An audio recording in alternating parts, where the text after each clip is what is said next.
fiqh dan tasawuf. Mana kita menyambung kembali pengajian kita yang telah pun terhenti hampir 4 bulan. Alhamdulillah.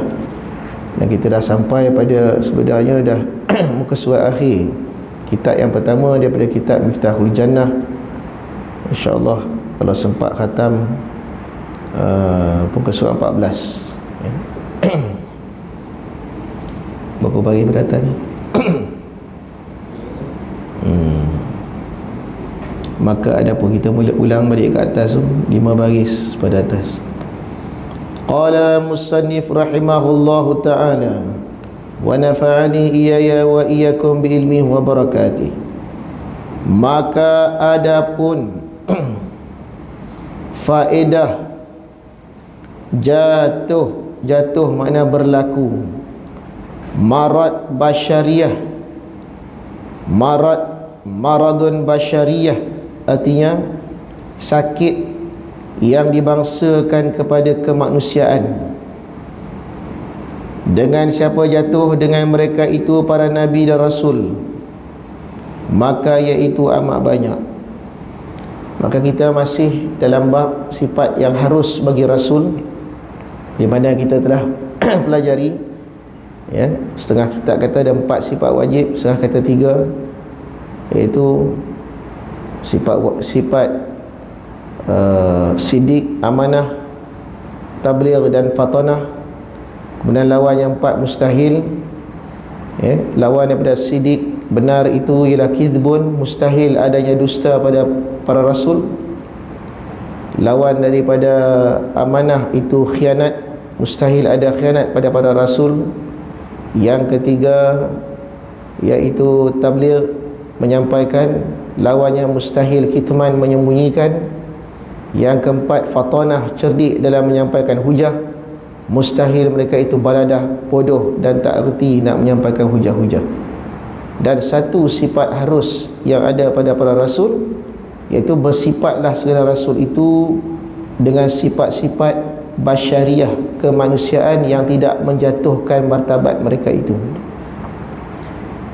Jadi adakah para rasul dan nabi itu tidak diuji, tidak mempunyai perkara-perkara yang berat ataupun perkara-perkara seperti sakit dan sebagainya? Maka dijawab, adalah para rasul itu manusia, maka harus sebagai manusia mereka itu sakit, mereka itu lapar, haus, berkahwin dan sebagainya, yang tidak menjatuhkan martabat mereka sebagai seorang nabi dan rasul. Maka salah satu daripada perkara yang menimpa para nabi dan rasul itu adalah sakit yang dinamakan maradun basyariyah, sakit yang dibangsakan kepada kemanusiaan. Sebagai manusia mereka sakit, tapi sakit yang tidak menjatuhkan martabat. Jadi apa hikmah, apa faedah nabi atau rasul yang merupakan kekasih Allah, yang Allah kasih ni, tapi Allah jatuhkan mereka sakit? Apa tujuan dan apa hikmah dia? Kadang kita kena ingatlah, ini dunia, ini bukannya syurga. Dunia tempat cobaan. Dulu ada saya ingat masa mengaji dengan Tuan Guru Haji Ahmad, arwah Haji Ahmad Aifanas di Kuala Pilah. Jadi ada orang tanya, Tuan Guru, tolong doakan saya nak kahwin. Saya nak kahwin, isteri saya ni saya nak yang cantik, lepas tu tak pernah komplain, manis je mulut dia, tak ada apa, tak pernah komplain salah saya, tak pernah, tak ada nak lawan-lawan, cantik, elok, baik, kaya, segala yang baik. Tuan Guru Ahmad tu dengar, yang kau minta ni kat syurga je lah. Ini dunia. Ini dunia, tempat sakit. Mana pula yang kau minta semua ni boleh dapat ni? Kalau kau nak yang macam tu, kat syurga. Jadi dunia ni medanul imtihan, tempat ujian. Ada sihat, ada sakit, ada senang, ada susah.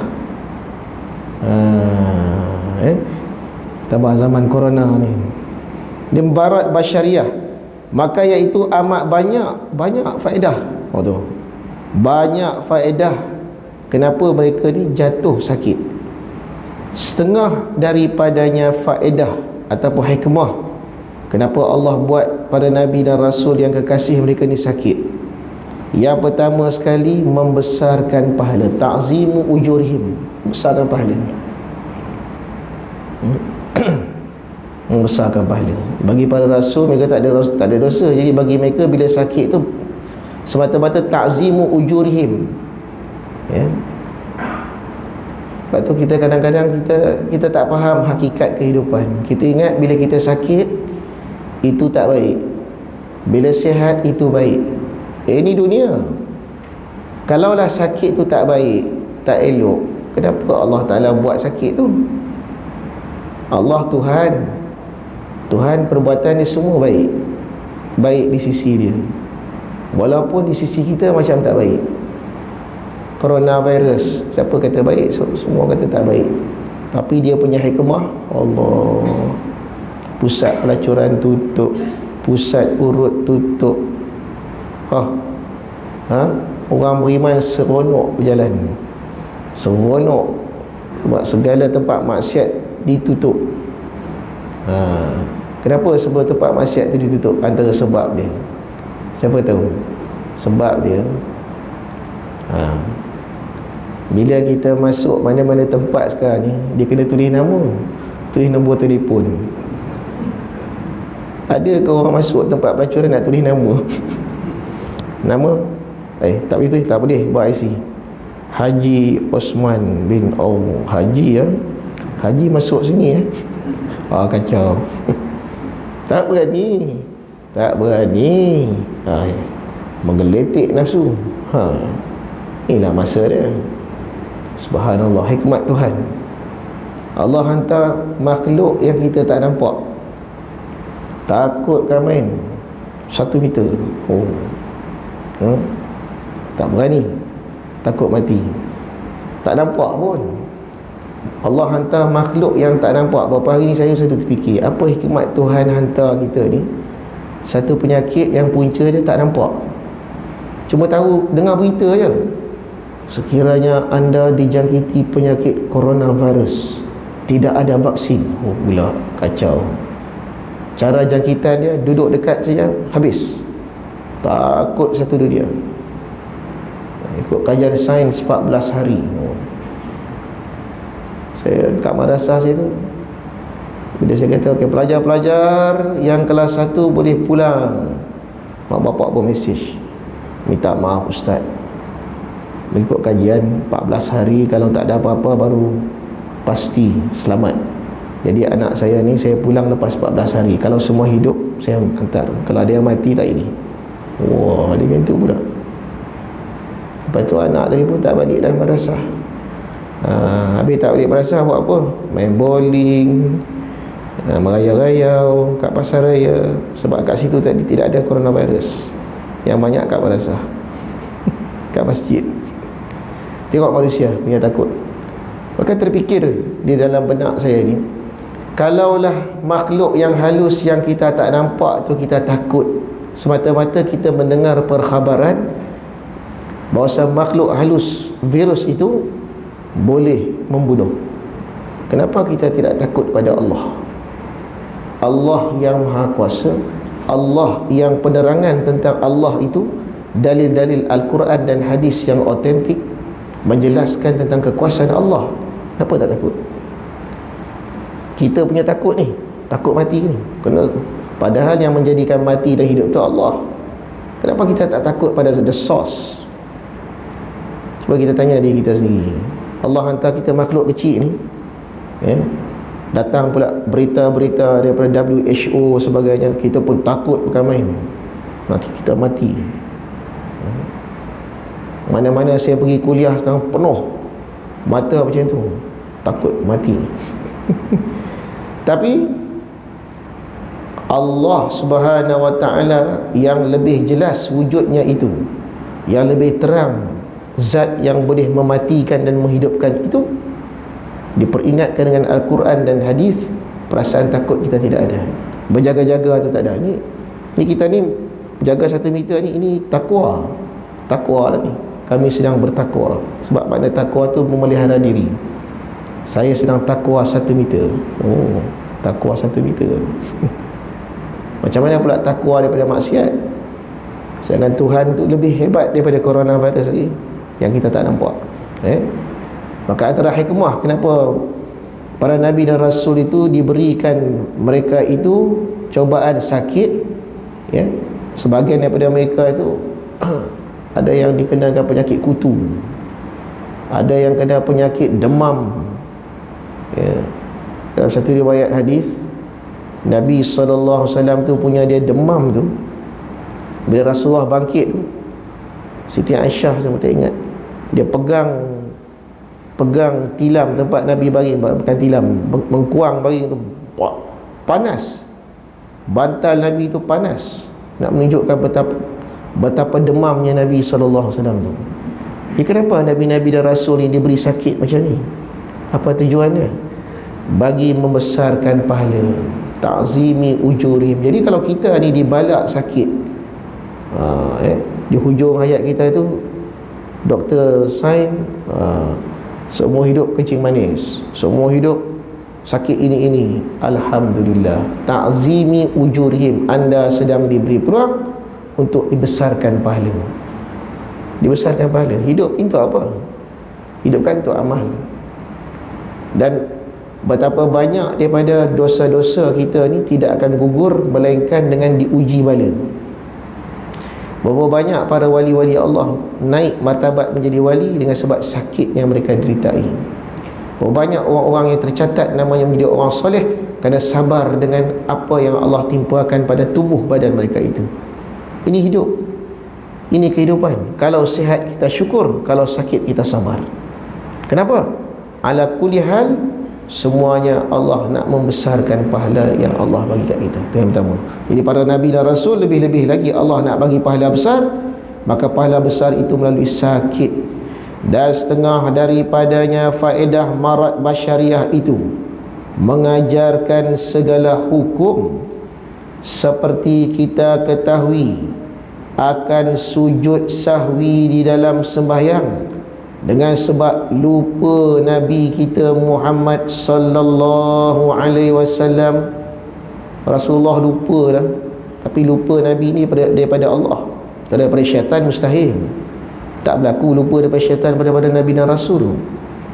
Kenapa dilupakan rakaat itu? Supaya dapat disyariatkan sujud sahwi. Kalau Nabi pun bila lupa buat sujud sahwi, apatah lagi kita. Dia ajar dengan perbuatan. Ini antara sebab-sebab untuk diajarkan hukum. Nabi-Nabi membuat perkara harus tu supaya dia ajarkan hukum kat kita. Macam mana ketika sakit Rasulullah tetap solat. Solat orang sakit macam mana? Solat duduk macam mana? Jadi hikmah besar. Dan setengah daripadanya juga mensabarkan diri kita ini. Mensabarkan siapa? Mensabarkan umat daripada dunia.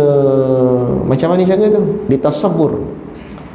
Nabi dan Rasul kekasih Allah, kasih dicoba, dibala lah.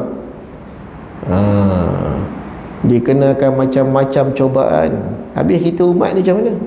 Nabi seteruk-teruk kita kena, Nabi teruk lagi, Nabi lebih lagi. Sabar. Jadilah sabar. Hati kita sabar lah.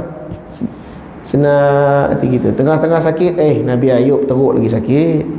Dilanda kemiskinan, Nabi Isa miskin lagi, bapa pun tak ada. Seteruk-teruk mana kita diuji, teruk lagi pada Nabi. Cuba kita lihat, di kalangan para Nabi dan Rasul tu, faddalna ba'dhum ala ba'din, kami lebihkan sebagian mereka daripada sebagian yang lain. Apakah ukuran sehingga Allah Ta'ala telah melebihkan Rasulullah Sallallahu Alaihi Wasallam daripada sekalian makhluk dan sekalian Nabi yang lain? Ukuran dia kat mana? Adakah dengan sebab ibadat Nabi? Bukan. Adakah dengan sebab Rasulullah SAW banyak pergi perang? Bukan.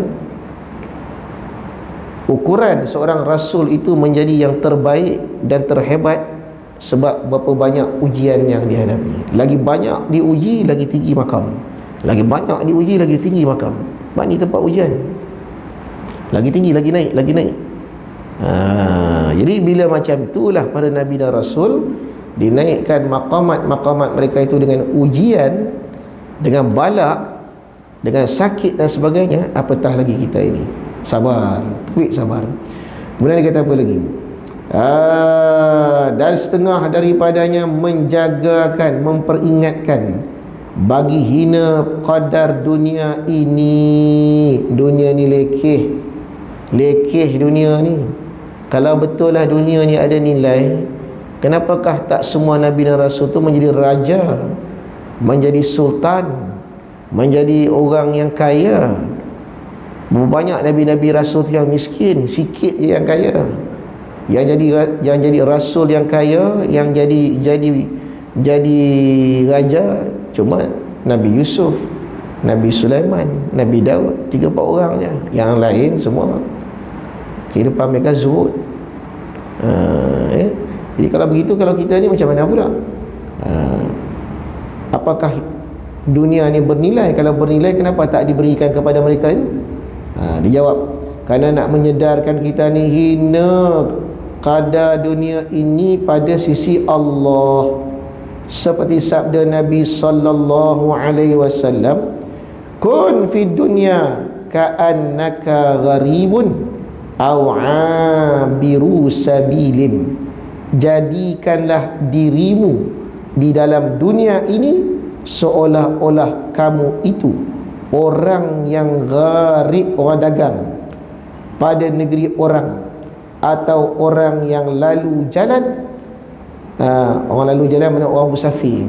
Jadi apa maksud Nabi SAW memberitahu pada umatnya, kamu duduk dalam dunia ni kena jadi antara dua.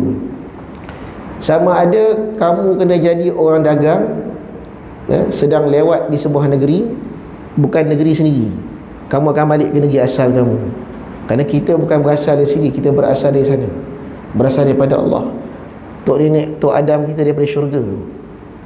Bukan berasal dari dunia, kita nak balik sana balik. Jadi ini tempat laluan saja. Yang kedua, abirus sabil, jadi macam orang musafir. Orang kalau musafir, mana dia bawa satu rumah dengan kita, dia bawa apa keperluan dia saja. Sebab ni nak musafir ni, perjalanan saja ni. Tak ada orang kekal dalam dunia ni. Musafiran, abiras sabil, orang nak berjalan. Nabi suruh kita hidup dalam dua keadaan ni. Walaupun kita ada rumah besar, walaupun kita ada kereta, hakikatnya anda adalah seorang pemusafir. Hakikatnya kita ini abirus sabil, sedang berjalan dalam satu perjalanan nak balik kepada Allah Subhanahu Wa Taala. Ramai dah balik dah.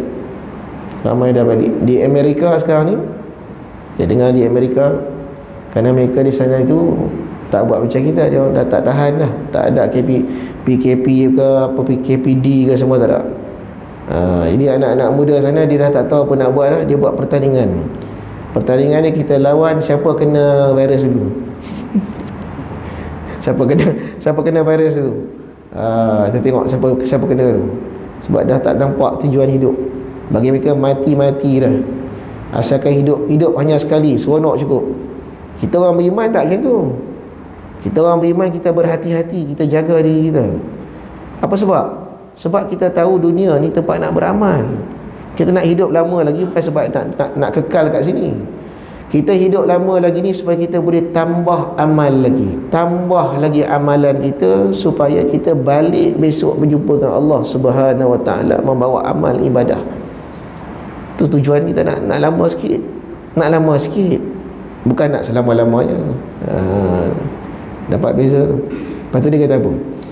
Dan dia kata lagi, dan lagi sabda Nabi sallallahu alaihi wasallam, "Lau kanatid dunya tazinu indallahi junaha ba'udatin ma saqal kafira minha jur'ata ma'id." Jikalau adalah, kata Nabi sallallahu alaihi wasallam, dunia ini nilainya kadar setimbang sebelah kepak nyamuk, sayap nyamuk. Nabi kata kalaulah dunia ni, seluruh dunia ni ada nilai, berapa banyak nilai dia? Seberat sebelah kepak nyamuk, punyalah kecil. Kalaulah ada nilai pada sisi Allah Ta'ala, nescaya tidak dituang, yakni tak diberikan akan orang kafir daripadanya dunia ni seteguk air pun. Masya Allah, kalaulah dunia ni betul-betul ada nilai, kalaulah tanah yang bereka-eka yang kita ada tu betul-betul ada nilai di sisi Allah, orang kafir seteguk air pun Tuhan tak bagi. Habis kenapa kat dalam dunia ni Allah bagi macam-macam? Kerana orang kafir kaya daripada kita lagi, sihat daripada kita lagi, besar rumahnya lagi. Apa sebab? Kalau betul lah, sebab dunia tak ada nilai, dia beri benda lekeh. Habis kita pun nak juga ustaz.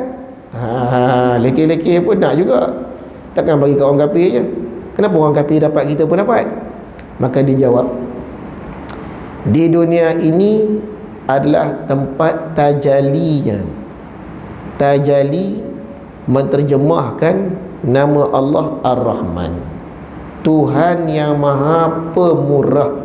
Begitu pemurahnya Allah, walaupun hambanya tak semayang, walaupun tak percaya dengan dirinya, walaupun tak menyembah dirinya, tetap diberi rezeki. Siapa sungguh dia dapat, siapa berusaha dia ambil lah. Walaupun tak semayang, walaupun dia kafir, walaupun dia fasik, dia tetap dapat rezeki yang sama, kadang-kadang lebih lagi. Sebab ini dunia tempat tajali asma'nya yang bernama Ar-Rahman, Tuhan yang pemurah. Pemurah sangat, tak kisah kau suka dengan aku ke, kau benci dengan aku ke, kau tak sembah aku ke, ambil semua. Itu sebab itu nama Bismillahirrahman Ar-Rahman. Tapi bila di akhirat besok, itu tajali namanya yang bernama Ar-Rahim, Tuhan yang penyayang kepada orang mukmin saja. Yang syirik, yang kufur dibubuh dalam neraka. Kerana di sana itu tajali namanya yang bernama Ar-Rahim. Maka Bismillahirrahmanirrahim. Ya. Lepas tu dia kata dari kita ni, takkan diberi seteguk air pun takkan dapat. Itu hakikatnya. Jadi kita kalau dah faham hadis ni, kenapa kita nak berebut? Kenapa kita nak cari sangat dunia ini untuk kepuasan kita? Tapi kalau cari dunia nak buat amal akhirat, bagus. Cari banyak-banyak, sedekah banyak-banyak, wakaf, bagus. Dan dia kata apa lagi?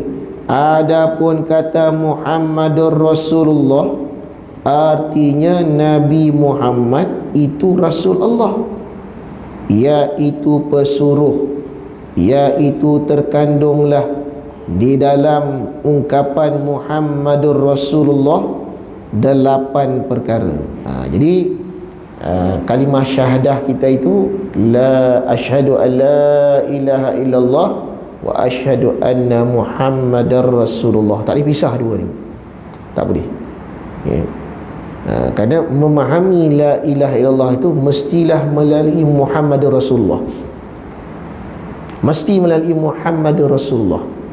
Kalau tidak melalui Muhammadur Rasulullah, apa yang kita faham dalam la ilaha illallah itu mungkin betul, mungkin salah. Kerana utusan itu, segala yang terkandung dalam Muhammadur Rasulullah inilah yang menyampaikan, yang menunjukkan pada al-ghaib. Kerana la ilaha illallah tu ghaib, alamul ghaib, tak nampak. Muhammadur Rasulullah tu alamus syahadah, yang kita nampak. Misalnya kita nak faham Tuhan ni apa yang dia redha, tengok pada Rasulullah. Tuhan ni apa yang dia tak suka, tengok pada diri Nabi sallallahu alaihi wasallam, tengok apa dia cakap. Macam mana nak sembah Tuhan ini, nak faham la ilallah itu, tengok apa yang diperbuat oleh Nabi sallallahu alaihi wasallam. Sebab tu Nabi bila dia ibadat, dia tak kata semayanglah kamu macam mana aku cakap. Dia kata sallu kama raaitumuni usolli, kau semayanglah seperti mana kau nampak aku semayang. Sebab apa? Sebab setiap gerak-geri Nabi sallallahu alaihi wasallam itu telah diatur oleh Allah, telah diajar oleh Sang Jibril. Jadi kalau kita ikut je, terus kita faham ini yang Allah nak, macam ni cara dia. Lepas itu dia kata apa lagi? Apakah sifat yang ada pada Rasul itu yang wajib kita ketahui? Dia kata yang pertama, wajib sidik benar Rasul. Wajib benar sekalian Rasul dan sekalian Nabi, mustahil bohong. Yang kedua, wajib amanah mereka itu, yakni jujur. Yang ketiga, wajib tabligh, artinya wajib menyampaikan. Yang keempat katanya, jawazul a'radul basyariyah, harus segala perangai tubuh manusia bagi mereka itu. Ini 4. Campur lagi.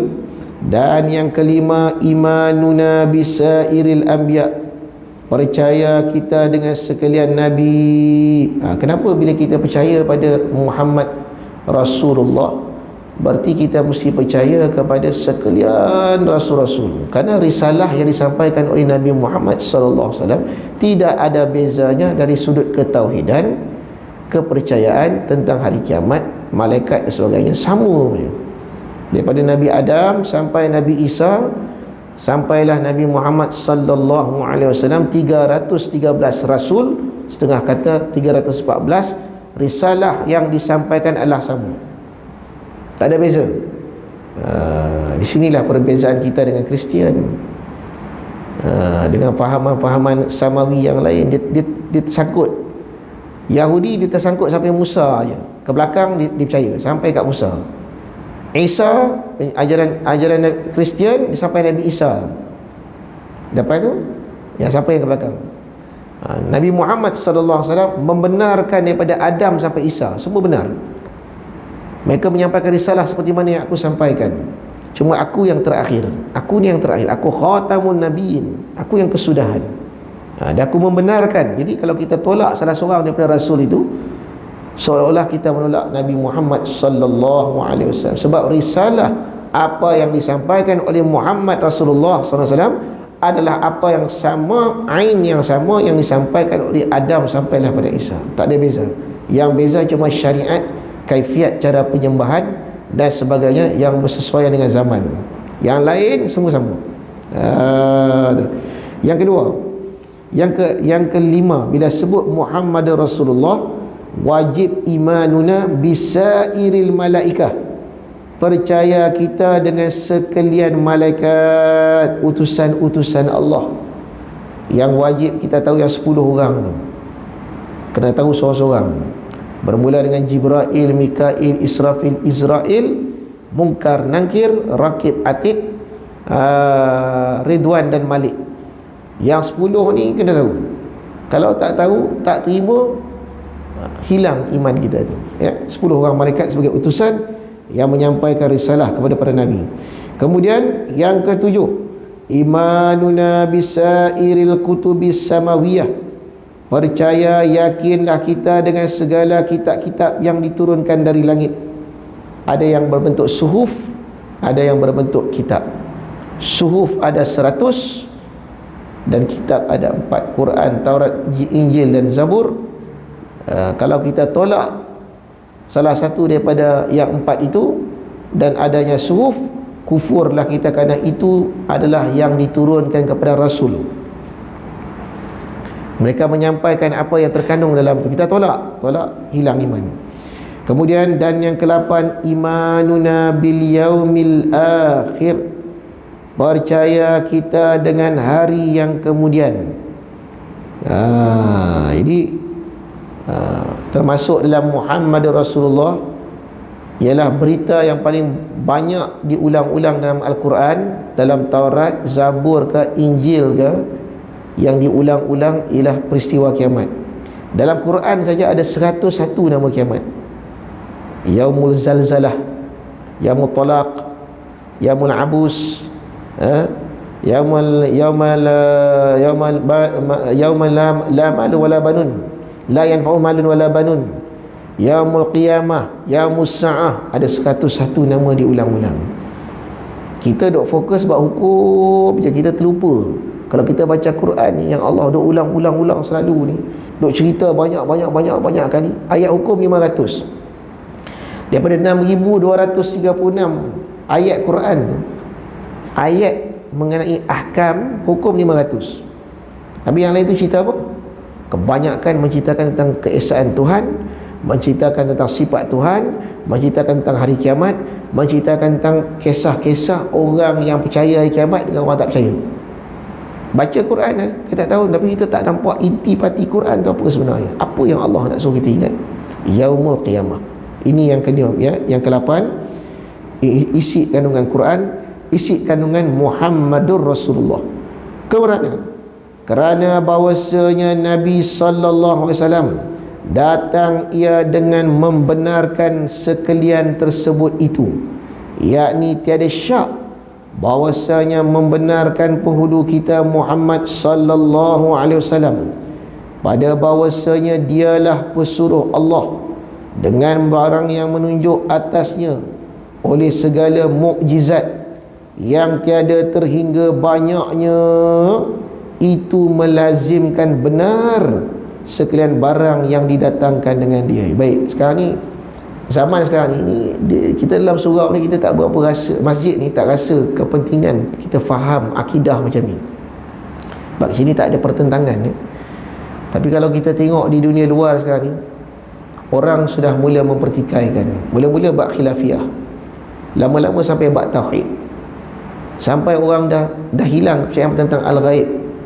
Kerana salah satu daripada prinsip iman tu, apa tu iman? Iman, kalau ikut iman dalam agama ni, apa makna iman? Alladzina yu'minu nabil ghaib, percaya mereka itu dengan yang al-ghaib. Dan pertama-tama yang ghaib ialah Allah.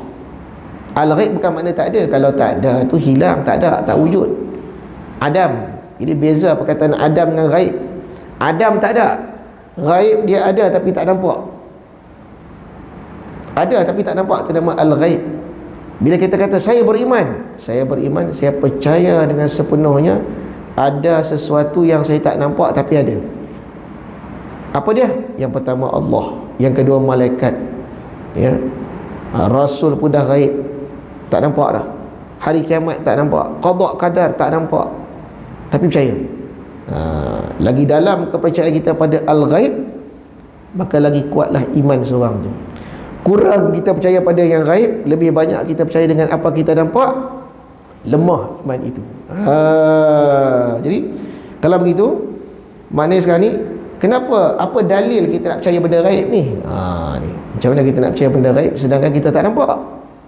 Kita percaya al-ghaib ni dengan sebab mukjizat yang ditunjukkan oleh para nabi dan rasul dengan bukti-bukti yang otentik tentang wujudnya mukjizat-mukjizat Rasul tersebut. Kesan-kesannya pun sampai setengah tu nampak kat dunia sampai sekarang, antaranya Quran tu sendiri dan macam-macam lagi bukti yang Allah tunjukkan tu, membuktikan yang kisah-kisah mereka ni benar. Mereka pernah wujud zaman dulu. Mereka telah menyampaikan risalah ketuhanan. Macam dia orang tengok dalam apa tu, National Geographic, dia jumpa bangkai-bangkai tempat stable kuda Nabi Musa AS. Mereka jumpa kesan belahan bumi, yang berlaku di Laut Merah, yang laut tu pernah terbelah. Macam-macam teori mereka telah jumpai. Mereka telah menjumpai tapak kesan di mana bahtera Nabi Nuh, jejak Rasul. Mereka telah menjumpai seolah-olah besar satu tapak kaki yang sangat besar yang ada di India, dipercayai tapak kaki Nabi Adam AS. Banyak kesan-kesan kalau kita kaji itu membuktikan kesan-kesan mukjizat yang telah berlaku pada zaman dulu. Inilah bukti Nabi itu wujud. Inilah bukti bahawa ajaran agama kita ni benar, dengan sebab adanya mukjizat yang mencari akal. Akal tu dicari, mencari adat. Kebiasaan kita tu tak boleh berlaku, boleh berlaku. Ini bukti kukuh yang sangat otentik tentang kebenaran agama Islam. Selain daripada bukti-bukti akal, bukti dengan mukjizat itulah yang sebenarnya membenarkan apa khabar yang telah disampaikan oleh Nabi dan Rasul. Nampak tu? Jadi bandingan yang macam ni. Mungkin dekat dalam masjid ni tak ada seorang pun kena coronavirus. Tapi kenapa kita percaya, kita jaga 1 meter, kita tutup muka kita, nak makan pun jaga. Apa sebab? Sebab ada khabar, ya, mukjizat tak ada pun, khabar ada orang mati di sana, Ada orang sesak nafas kena ni, orang tua banyak kalau kena sikit terus mati. Jadi khabar-khabar tu menimbulkan keyakinan daripada kita tu sampai kita pun bertakwa. Takut. Ini yang saya cakap tadi tu. Sedangkan kebenaran Nabi SAW, benarnya Allah ni wujud, malaikat ni wujud, benarnya tentang hari kiamat, disokong oleh mukjizat, disokong oleh dalil-dalil Quran dan hadis. Kenapa kita tak timbul takut? Kenapa kita tak merasai yang sepatutnya kita rasai? Ini kita nak fikirkan ni. Lepas tu dia kata apa lagi? Sikit lagi ni. Jadi yakni tiada syak bahawa yang melazimkan segala mukjizat itu benar dengan sekalian barang yang didatangkan dengan dia, dan setengah daripada jumlah barang yang didatangkan dengan dia oleh para nabi, iaitu 4 perkara yang disebut akan dia oleh Syekh Sanusi di dalam Umul Barahin dan lain daripadanya, daripada barang yang tiada terhingga, daripada barang yang telah mastur, telah tertulis dalam segala kitab ahli sunnah wal jamaah.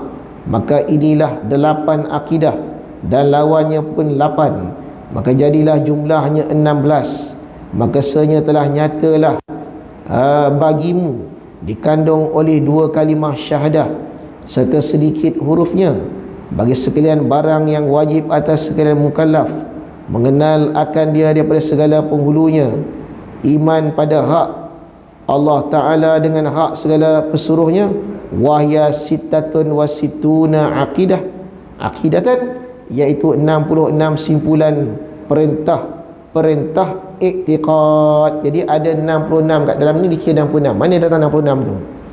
Dalam kalimah la ilaha illallah 66 tolak 18, 48. Betul. 48 dalam la ilaha illallah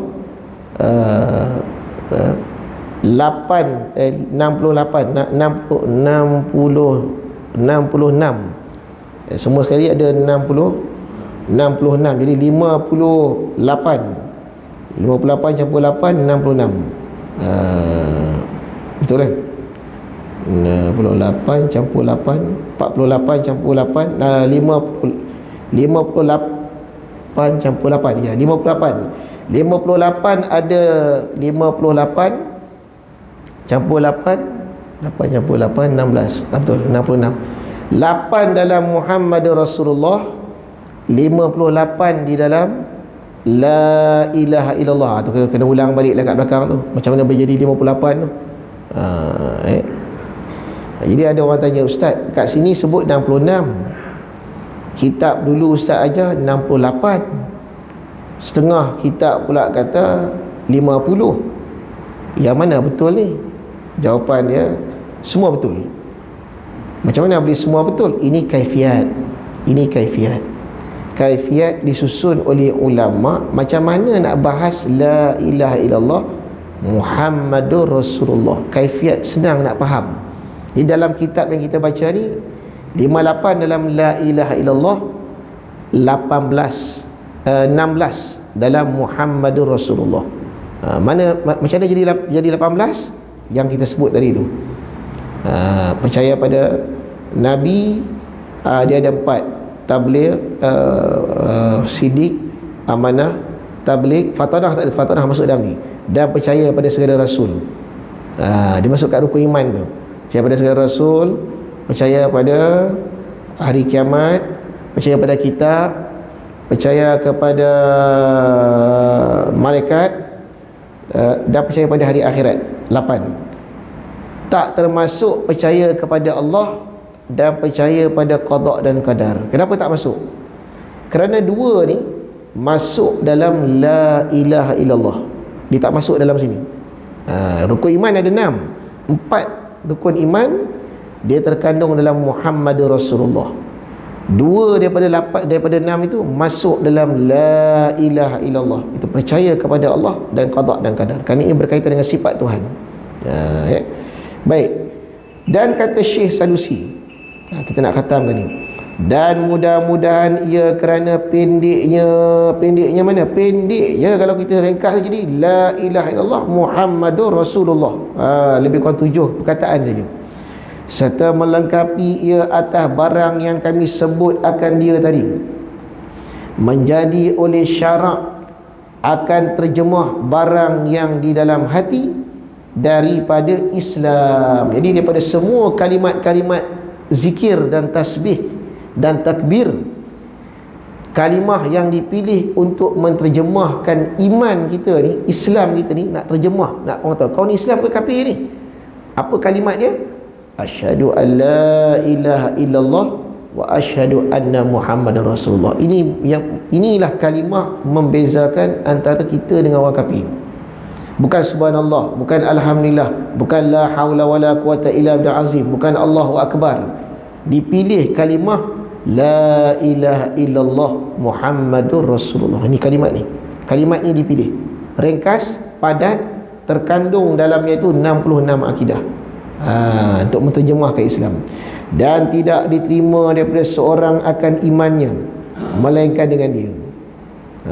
Maka sayugialah atas orang yang berakal bahawa membanyakkan menyebut-nyebut akan dia. Kalau kita dah faham itu, kena banyak sebutlah la ilaha illallah, la ilaha illallah. Banyak sebut serta faham isi kandungan itu. Betul-betul faham isi kandungan itu. Makna lazim la ilallah, makna tadamun dan la ilallah, makna yang tersirat dalam la ilaha illallah, masuk semua dalam tu. Makna tersirat dalam Muhammad Rasulullah. Kemudian dizikirkan, diulang-ulang menyebutkan kalimat tersebut. Padahal katanya menghadirkan bagi barang yang meliputi atas segala simpulan iman.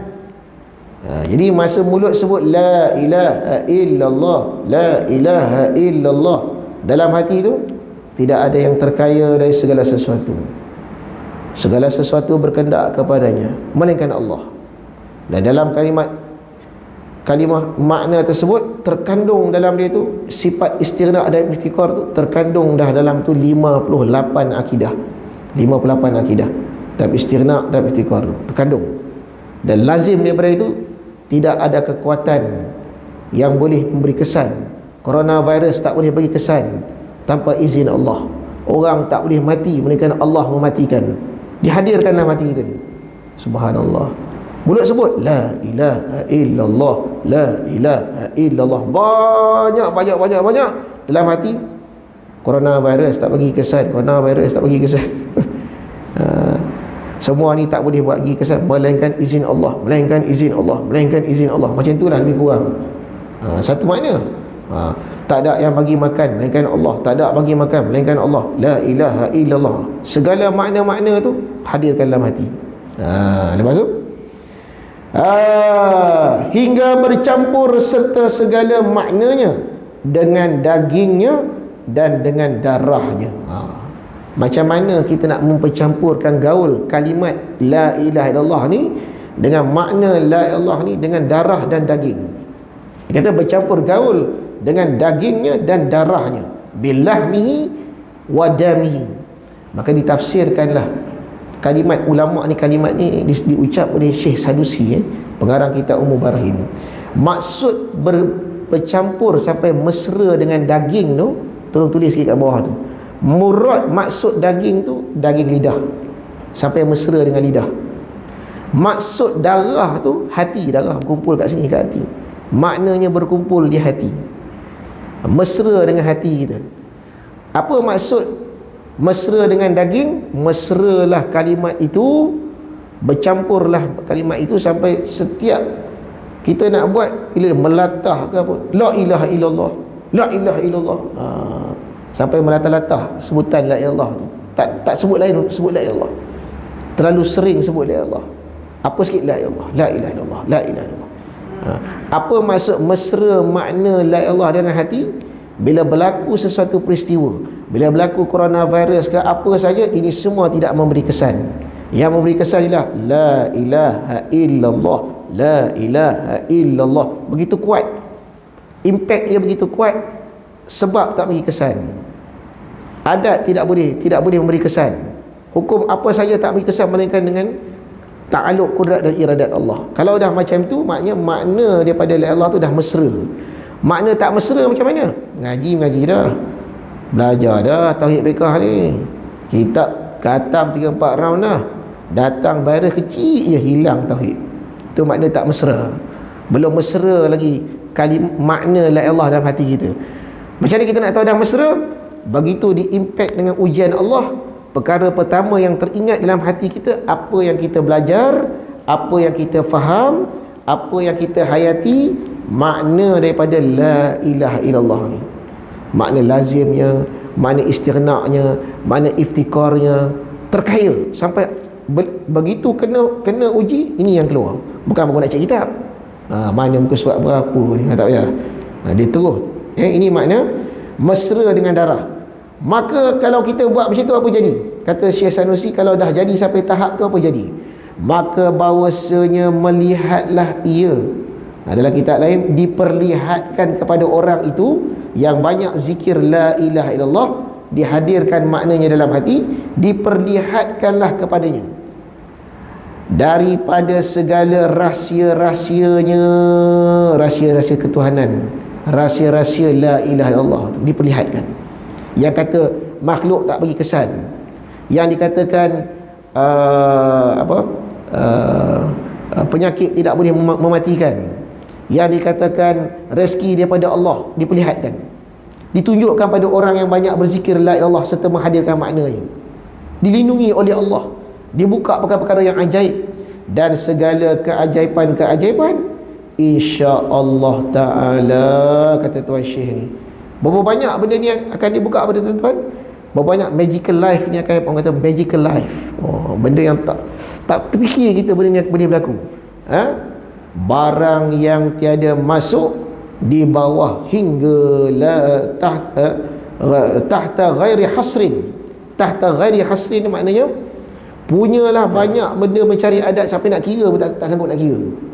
Inilah yang berlaku kalau kita nak faham karamah-karamah, perkara-perkara ma'unah yang berlaku pada orang-orang yang berzikir.